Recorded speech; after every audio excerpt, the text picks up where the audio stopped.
प्रेरणादायक कहानी है। इस कहानी को पूरी सुने। ये कहानी बड़ी ज्ञानवर्धक है। एक चकवा एक चकवी दोनों की ये कहानी है। एक समय की बात है, चकवा और चकवी एक शिव मंदिर के बाहर बैठे हुए थे। रोज उनका उठना बैठना वही होता था और देवादिदेव महादेव की पूर्ण श्रद्धा से भक्ति किया करते थे। एक दिन चकवा चकवी दोनों बैठे हुए थे और चकवी चकवा से कहती है। चकवी चकवा से 3 प्रश्न पूछती है और कहती है कि प्रिय, सबसे पहला प्रश्न, संसार में सबसे बड़ा धर्म क्या है? और दूसरा प्रश्न, संसार में सबसे बड़ा दान क्या है? और तीसरा प्रश्न, कि संसार में सबसे बड़ी शक्ति क्या है जो यमराज को भी हरा दे? चकवी चकवा से ये 3 प्रश्न पूछती है। ये कहानी बड़ी प्रेरणादायक है। इस कहानी को पूरी सुने। इस कहानी को जो इंसान ध्यान से और गौर से सुनता है, उसके जीवन में सभी पाप नष्ट हो जाते हैं। ये बड़ी पावन और पवित्र कहानी है। ये कहानी बहुत प्राचीन कहानी है, इसलिए इस कहानी को जरूर सुने। चकवा चकवी से कहता है कि चकवी, आपके इन तीनों प्रश्नों के उत्तर आपको एक कहानी के माध्यम से मिलेंगे। चकवा कहता है कि तुम शांत चित्त मन होकर के बैठ जाइए, मैं तुम्हें कहानी सुनाता हूँ। इस कहानी को आप गौर से सुनिएगा। आपके तीनों प्रश्नों के उत्तर आपको इसी कहानी में मिलेंगे। चकवी कहती हैं कि ठीक है। चकवी शांत चितवन होकर के बैठ जाती है और अपने दोनों कानों को चकवी की हर बात पर लगाती है और बड़ी गौर से और बड़ी ध्यान से इस कहानी को चकवी सुनती है। चकवा कहानी शुरू करता है और चकवा कहता है कि चकवी, एक नगर में एक बहुत बड़ा सेठ रहता था। उस सेठ का एक पुत्र था। उस पुत्र का नाम करमवीर था। वो सेठ दान पुण्य में बड़ा विश्वास रखता था। गरीबों की हमेशा सेवा किया करता था।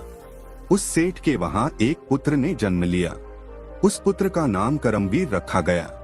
करमवीर जैसे ही बड़ा हुआ तो उसने अपने पिता से एक घोड़े की जिद की।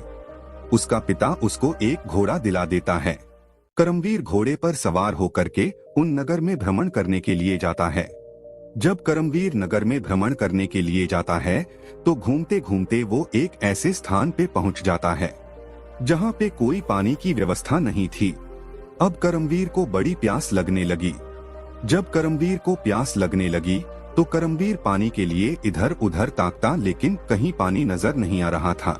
करमवीर का घोड़ा भी पानी के लिए परेशान था। उसको भी पानी की बड़ी जरूरत थी। करमवीर और करमवीर का घोड़ा दोनों ही बड़े प्यासे थे। करमवीर और करमवीर का घोड़ा दोनों ही प्यास के मारे मारे जा रहे थे। बड़ी तेज दोनों को प्यास लग रही थी। दोनों ही धीरे धीरे एक ऐसे स्थान पर पहुंच जाते हैं जहां पे एक गरीब इंसान पानी पिला रहा था, यानी पियाऊ चला रहा था। पियाऊ उसे कहते हैं जो लोग पानी एक दूसरे को पिलाते हैं और रोज पिलाते हैं, ऐसी जगह को पियाऊ कहा जाता है। करमवीर और करमवीर का घोड़ा दोनों एक ऐसी जगह पहुंच जाते हैं जहां एक गरीब इंसान एक दूसरे को पानी पिला रहा था। पानी पीने वालों की लंबी कतार लगी हुई थी। उस रास्ते में वही एक ऐसा स्थान था जहां पे लोग पानी पीते थे। दूर दूर से प्यास के मारे थके लोग आते और उसी स्थान पे पानी पीते और पानी पीने के बाद उस पानी पिलाने वाले को बड़ा आशीर्वाद देते। कहते कि भगवान तुम्हें खुश रखे, तुम्हारे घर में अन्न का भंडार भरे, भगवान तुम्हारी लंबी उम्र करे, तुम्हारे बच्चे सुख शांति से रहे। यानी कि इस तरह का हर आदमी उनको आशीर्वाद देके जाता। चकवा चकवी से कहता है कि चकवी, गौर से सुनती रहिएगा। उधर करमवीर इस बात को देख रहा था। करमवीर ये देख रहा था कि जो लोग पानी पी रहे हैं वो सभी लोग इस पानी पिलाने वाले को आशीर्वाद देके जा रहे हैं।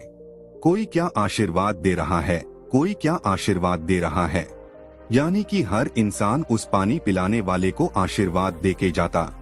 करमवीर बड़े गौर से इस बात को देखता और जो लोग उसको आशीर्वाद देते उनके आशीर्वाद की बातों को बड़ी गौर से सुनता।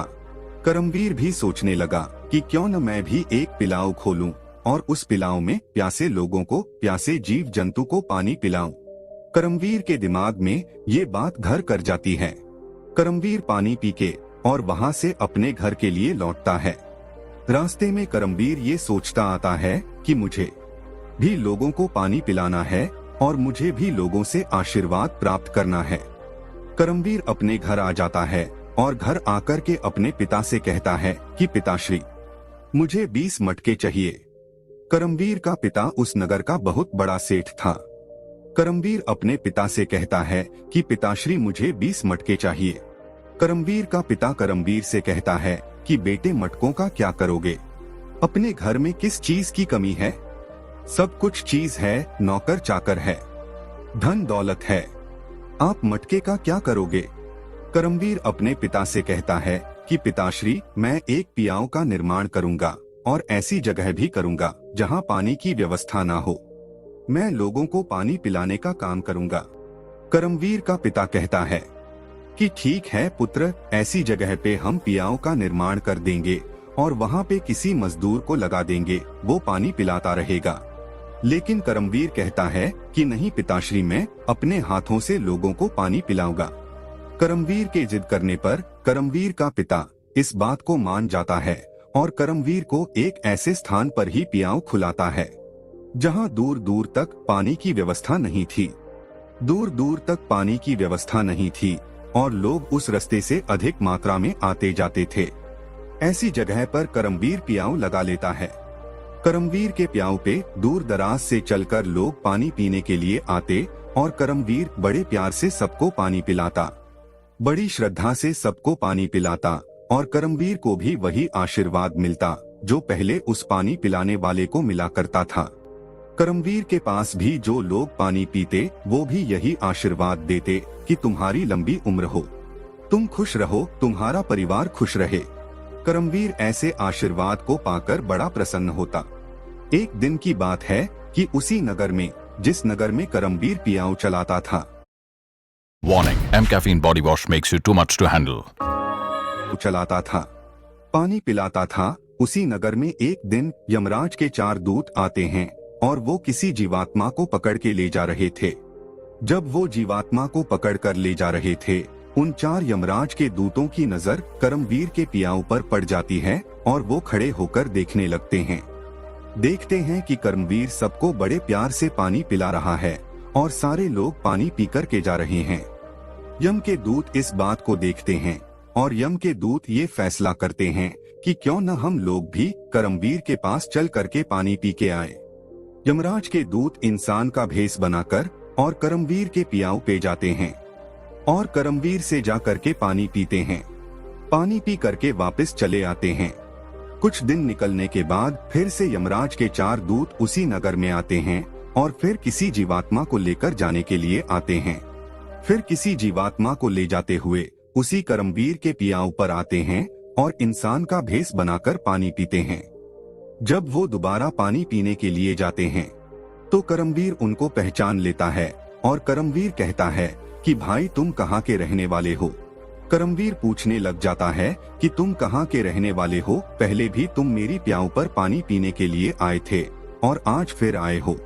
आप लोग मुझे ये बताइए कि आप कहाँ के रहने वाले हो और क्या काम करते हो? यम के दूत करमवीर से कहते कि भाई, हम एक व्यापारी हैं और व्यापार का काम करते हैं। हमारा आना जाना लगा रहता है। जब भी हम दूर दराज से व्यापार करके आते हैं तो इसी रास्ते से आते हैं, इसी रास्ते से जाते हैं, इसलिए तुम्हारी पियाओं पे पानी पीते हैं। करमवीर कहता है कि ठीक है, क्या आप मुझसे मित्रता करोगे? यम के दूत कहते कि ठीक है, यदि आप चाहते हैं कि हम आपसे मित्रता करें तो कोई बात नहीं, हम आपसे मित्रता कर लेंगे। करमवीर और यम के 4 दूतों में मित्रता हो जाती है। वो लोग घनिष्ठ मित्र बन जाते हैं। जब भी उस नगर में यम के दूत आते हैं, जब भी उस नगर में चारों यम के दूत आते तो करमवीर के पियाओं पे पानी पीने के लिए अवश्य जाते हैं और घंटों घंटों बैठकर करमवीर से बात किया करते। अब उन लोगों में घनिष्ठ मित्रता हो गई। एक दिन की बात है, यमराज दूतों को आदेश देते हैं और कहते हैं कि कल तुम्हें करमवीर नाम के व्यक्ति के प्राण हरने हैं। इस बात को सुनकर चारों यम के दूत बड़े दुखी हो जाते हैं क्योंकि करमवीर उनका घनिष्ठ मित्र था। यमराज चारों यम के दूतों को आदेश देते हैं और कहते हैं, सबसे छोटे वाले को जिम्मेवारी देते हैं कि तुम शेषनाग बनकर और करमवीर को डसोगे और तुम तीनों करमवीर के प्राण हरकर यहाँ तक लेके आओगे। चारों यमदूतों को यमराज कार्य सौंप देता है और चारों यमदूत मृत्युलोक में आ जाते हैं। जब मृत्युलोक में आते हैं तो सीधे करमवीर के पास जाते हैं। करमवीर के पास जाते हैं और पहले बात करते हैं और बाद में जोर जोर से रोने लग जाते हैं, क्योंकि करमवीर उनका मित्र था, घनिष्ठ मित्र था और वो अपने ही मित्र को ले जाने वाले थे। इसलिए चारों यमदूत जोर जोर से रोने लगते हैं। उनको रोता हुआ देख करमवीर उनसे कहता है कि मित्रों, तुम क्यों रो रहे हो? क्या इस नगर में तुमसे किसी ने कुछ कहा है? क्या इस नगर में तुम्हारे साथ किसी ने कुछ गलत किया है? आप मुझे बताइए। मेरे पिता इस नगर के नगर सेठ हैं। यदि कुछ ऐसा हुआ होगा तो उन लोगों को मैं फांसी दिला सकता हूँ। लेकिन चारों यमदूत कहते हैं, मित्र, इस नगर में हमसे किसी ने भी कुछ नहीं कहा। करमवीर कहता है कि जब इस नगर में आप लोगों से किसी ने कुछ नहीं कहा तो तुम लोग रो क्यों रहे हो? कारण क्या है? सबसे छोटा जो यमदूत था वो जोर जोर से रोता और चिल्ला चिल्ला कर रोता, क्योंकि सबसे ज्यादा प्यार, सबसे ज्यादा मोहब्बत वही करता था करमवीर से। इसीलिए वो जोर जोर से रोता। करमवीर उसको कहता कि भाई, हे मित्र, तुम क्यों रो रहे हो? इतनी तेजी से क्यों रो रहे हो? इतने जोर जोर से क्यों रो रहे हो? आप मुझे बताइए तो सही। वो सबसे छोटा जो यमदूत था वो कहने लगा कि मित्र, यदि तुम जिद कर रहे हो तो ठीक है, मैं तुम्हें बता ही देता हूँ। वो कहता है कि हम इंसान नहीं हैं और हम यमदूत हैं। इस नगर में हम जब भी आते थे किसी न किसी के प्राण हरने के लिए आते थे और इसी बहाने तुम्हारे पियाऊ पर पानी पीने के लिए आते थे और इसी बहाने से तुमसे मित्रता हुई है और मैं तुमसे घनिष्ठ प्रेम करता हूँ, तुमसे घनिष्ठ मित्रता करता हूँ और तुम मेरे सबसे सच्चे मित्र हो। सबसे छोटा यमदूत इस बात को कहता है। यमदूत करमवीर को और कहानी सुनाता है और कहता है कि हम कल तुम्हारे प्राण हरने वाले हैं। कल 12 बजे तुम्हारी मृत्यु हो जाएगी और कल तुम्हारे प्राण हरकर हम तुम्हें लेकर जाएंगे। इस बात को सुनकर करमवीर थोड़ा डर जाता है, लेकिन बाद में हिम्मत करके कहता है कि मित्रों, कोई बात नहीं है, जो इस संसार में आया है उसको एक दिन जाना जरूर पड़ेगा। कोई बात नहीं, कल मैं जा रहा हूँ। इसमें घबराने वाली कौन सी बात है? आपका जो कार्य है आप कीजिए, मैं मृत्यु से नहीं डरता हूँ। इतनी बात करमवीर यम के दूतों से कहता है। यम के दूत कहते हैं कि मित्र, फिर भी हमें दुख तो है, लेकिन हम इतना जरूर करेंगे कि तुम्हारी मृत्यु के समय तुम्हें पीड़ा ना हो। यम के दूत कहते हैं। सबसे छोटा जो यम का दूत था वो कहता है कि मित्र, कल मैं तुम्हें नाक बंद करके डसूंगा और ठीक 12 बजे तुम्हारी मृत्यु हो जाएगी। 12 बजने में जब 10 मिनट कम रहेंगे उस वक्त मैं तुम्हें डसूंगा और उसी वक्त तुम्हारी मृत्यु हो जाएगी। करमवीर कहता है कि ठीक है, कोई बात नहीं। करमवीर अपना पियाऊ बंद करके अपने घर चला जाता है। घर जाने के बाद अपनी पत्नी से मिलता है। करमवीर का कुछ दिन पहले ही विवाह हुआ था और करमवीर की पत्नी बड़ी सुंदर और सुशील और पतिव्रता थी। करमवीर अपनी पत्नी से मिलता है, अपने पिता से मिलता है और करमवीर अपनी पत्नी और अपने पिता को कुछ नहीं बताता है। करमवीर को ये पता था कि कुछ ही घंटे बचे हैं, उसके बाद मेरी मृत्यु हो जाएगी। तो करमवीर अपने पिता से, अपनी पत्नी से मिलता है, हंसी खुशी बातचीत करता है। उसके बाद करमवीर स्नान ध्यान करने के बाद वापस अपनी पत्नी से मिलने के लिए सीढ़ियों पर चढ़ रहा था तो सीढ़ियों पे छोटा यमराज, छोटा यमदूत नाग बन करके बैठा हुआ मिलता है। जैसी ही करमवीर उस नाग को देखता है तो करमवीर पहचान लेता है कि ये वही मेरा मित्र यमदूत है जो नाग बन करके मुझे डसने के लिए आ पहुंचा है। करमवीर उस नाग से कहता है, उस यमदूत से कहता है कि ठीक है, आप आ चुके हैं और मेरा समय आ गया है, आप मुझे डस लीजिए। करमवीर और उस नाग यमदूत में बात होती है। करमवीर उस नाग से कहता कि ठीक है, आप मुझे डस लीजिए, मेरा समय आ चुका है, बस कुछ ही मिनट बचे हुए हैं और मेरी मृत्यु हो जाएगी। इस बात को करमवीर की पत्नी सुन रही थी। करमवीर की पत्नी सुनकर कि मेरे पति की कुछ ही मिनटों बाद मृत्यु होने वाली है और मैं विधवा हो जाऊंगी तो मैं जी के क्या करूंगी, इससे पहले वो भगवान का ध्यान करने बैठ जाती है। सोचने लगती है, भगवान का ध्यान करती है और भगवान से अरदास करती है कि हे ऊपर वाले, तेरा कैसा न्याय है। कुछ दिनों पहले मेरा विवाह हुआ है, अभी तो मैंने संसार भी नहीं देखा और तू मेरा संसार उजाड़ रहा है। वो भगवान का ध्यान करती है, ईश्वर से प्रार्थना करती है।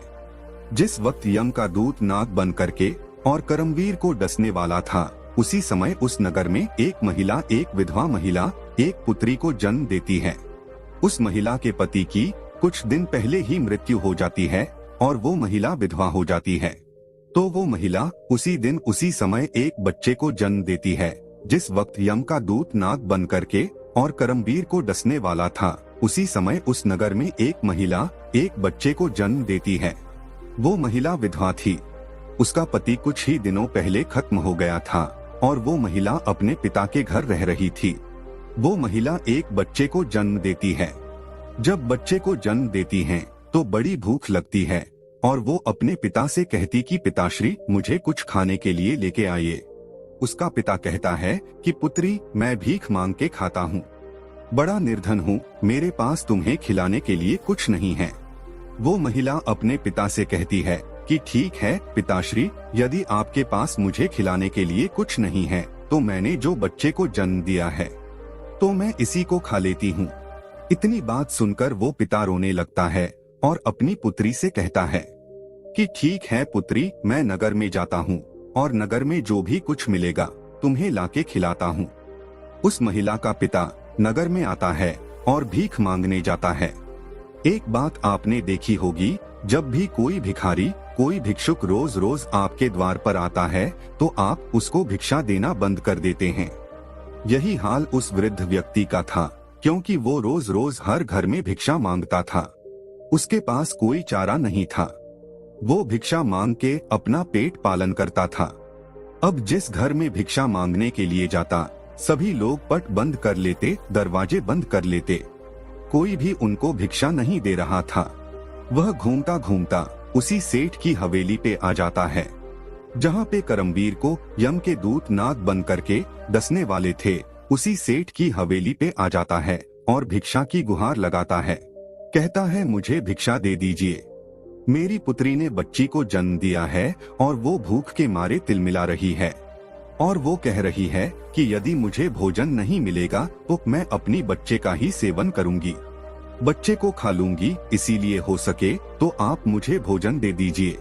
करमवीर की पत्नी ने 36 प्रकार के भोजन बनाए थे।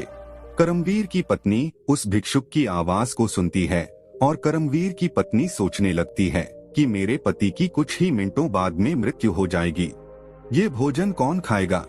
कोई नहीं खाएगा, तो इससे अच्छा तो यही है कि मैं ये भोजन इस वृद्ध व्यक्ति को दे दूं, क्योंकि मेरे पति की मृत्यु हो जाएगी तो मुझे भी सती होना है, तो इस भोजन को कौन खाएगा? यही सोचकर वो करमवीर की पत्नी 36 प्रकार के भोजन उस वृद्ध व्यक्ति को थमा देती है। वृद्ध व्यक्ति भोजन लेकर दौड़ा दौड़ा अपने घर आता है और अपनी पुत्री को 36 प्रकार के भोजन खिलाता है।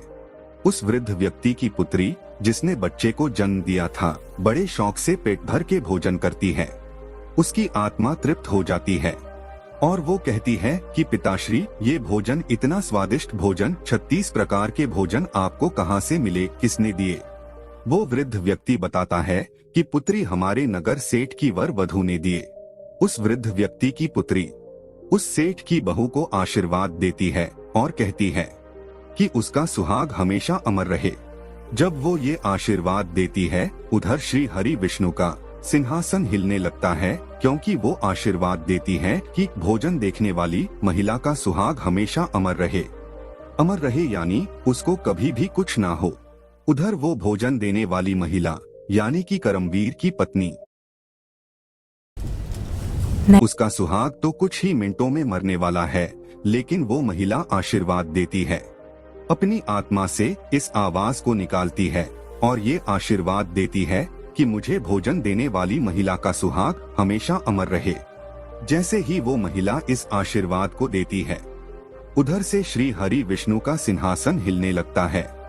श्री हरि विष्णु नारद को बुलाते हैं और नारद से कहते कि नारद, देखिए मेरे कौन से भक्त में इतना संकट आया है, देखिए मेरे कौन से भक्त में इतना बड़ा संकट आ गया है जो मेरा सिंहासन हिल रहा है।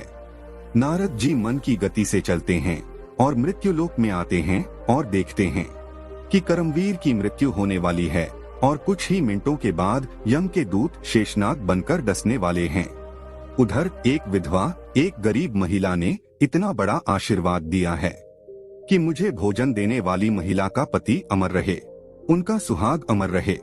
नारद जी वापस श्रीहरि विष्णु के पास जाते और ये पूरी कहानी बताते हैं। श्रीहरि विष्णु वापस आते हैं मृत्युलोक में और जो उस महिला ने करमवीर की पत्नी को जो आशीर्वाद दिया था उसका आवरण बना करके करमवीर पे ढाक देते हैं। उधर जैसे ही समय होता है, यम के दूत नाग बन करके और करमवीर को डसता है। करमवीर को जैसे डसता है तो करमवीर को कुछ नहीं होता, कोई असर नहीं पड़ता। यम के दूत सोचने लगा कि मेरे एक वार से अच्छे अच्छे लोग नहीं बचते हैं, लेकिन करमवीर को कुछ नहीं हुआ। यम का दूत फिर से तीव्र गति से तीव्र विष के साथ करमवीर को फिर से डसता है, लेकिन फिर भी कुछ नहीं हुआ। यम का दूत फिर से और तीव्र गति से और गुस्से के साथ करमवीर को डसता है, लेकिन फिर भी कुछ नहीं हुआ। क्योंकि कहते हैं ना कि जिसको राखे साइया मार सके ना कोई। जिसका मालिक सहारा होता है उसका कोई बाल बाका नहीं कर सकता।